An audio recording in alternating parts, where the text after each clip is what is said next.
Hello friends, नमस्कार। Legal help में आपका स्वागत है। मैं हूं आपका मित्र सुदेश कुमार। आज की वीडियो लेक्चर उन स्टूडेंट्स की रिक्वेस्ट को ध्यान में रखकर लाई गई है जो गवर्नमेंट कॉम्पिटिटिव एग्ज़ाम की प्रिपरेशन कर रहे हैं। कुछ ऐसी सरकारी सेवाएं हैं जिनमें फंडामेंटल लॉ यानी मूल विधि को शामिल किया गया है, जिनमें पुलिस एग्ज़ाम्स भी शामिल हैं। ज़्यादा टाइम न लेते हुए आइए टॉपिक को स्टार्ट करते हैं। लीगल हेल्प में सिर्फ और सिर्फ वही टॉपिक्स डिस्कस किए जाएंगे जो करंट में एग्ज़ाम्स में आने की पूरी संभावना है। आज हम ऐसे कुछ टॉपिक को समझेंगे और जानेंगे जो इस साल 2020 में काफ़ी सुनने में आए। जैसे कि प्रधानमंत्री नरेंद्र मोदी जी ने कोरोना वायरस यानी कोविड-19 के प्रसार को रोकने के लिए देशव्यापी लॉकडाउन की घोषणा की है। 24 मार्च 2020 को गवर्नमेंट ऑफ इंडिया के अंडर प्रधानमंत्री मोदी जी ने नेशन वाइड ऑर्डर दिया 21 डेज लॉकडाउन। नेशन वाइड यानी देशव्यापी लॉकडाउन 4 फेस में रहा। फेस 1 25 मार्च 2020 से 14 अप्रैल 2020 जो कि 21 दिन का रहा। फेस 2 जो कि 19 डेज का था 15 अप्रैल 2020 से 3 मई 2020 तक। फेज़ 3 जो कि 14 दिनों का था 4 मई 2020 से 17 मई 2020 तक। और फेज़ 4 जो कि 14 डेज़ का था 18 मई से 31 मई 2020 तक। उसके बाद अनलॉक प्रक्रिया लागू हुई जो अभी तक इस प्रकार है। अनलॉक 1.0 1 जून 2020 से 30 जून 2020 तक जो कि 30 दिनों का था। अनलॉक 2.0 31 डेज के लिए 1 जुलाई 2020 से 31 जुलाई 2020 तक रहा। अनलॉक 3.0 ये 1 अगस्त से 31 अगस्त तक।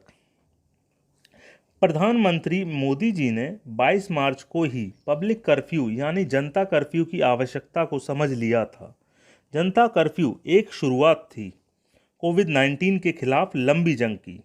कोविड-19 नाम कोरोना वायरस को WHO यानी वर्ल्ड हेल्थ ऑर्गेनाइजेशन द्वारा 11 फरवरी 2020 को दिया गया।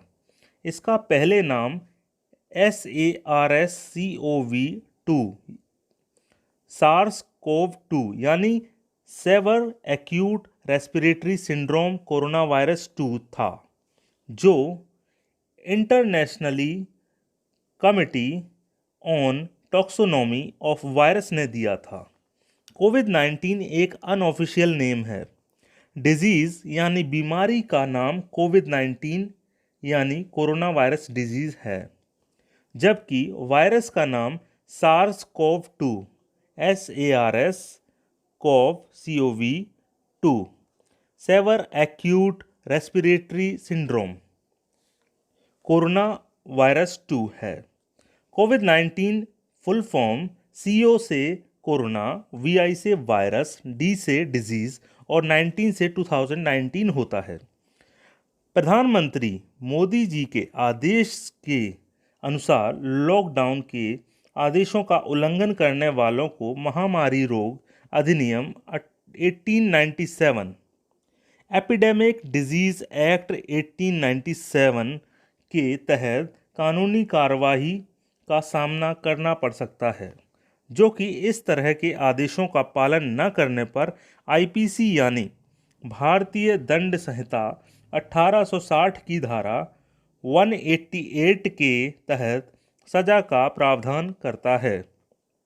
IPC की धारा 188 के अनुसार जो कोई भी किसी लोक सेवक द्वारा प्रख्यापित किसी आदेश जिसे प्रख्यापित करने के लिए लोक सेवक विधिपूर्वक सशक्त है और जिसमें कोई कार्य करने से बचे रहने के लिए या अपने कब्जे या प्रबंधाधीन किसी संपत्ति के बारे में कोई विशेष व्यवस्था करने के लिए निर्दिष्ट किया गया है कि अवज्ञा करेगा तो उसे सजा दी जा सकती है।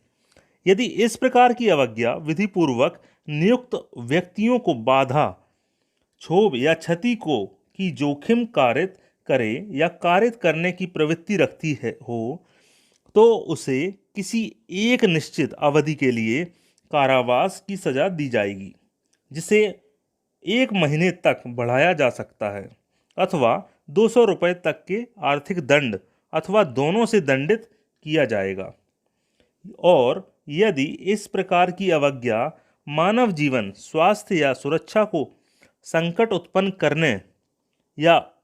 करने की प्रवृत्ति रखती हो, या उपद्रव अथवा दंगा कारित करती हो, या कारित करने की प्रवृत्ति रखती हो, तो उसे किसी एक निश्चित अवधि के लिए कारावास की सजा दी जाएगी, जिसे 6 महीनों तक बढ़ाया जा सकता है, अथवा 1,000 रुपये तक के आर्थिक दंड का अथवा दोनों से दंडित किया जाएगा।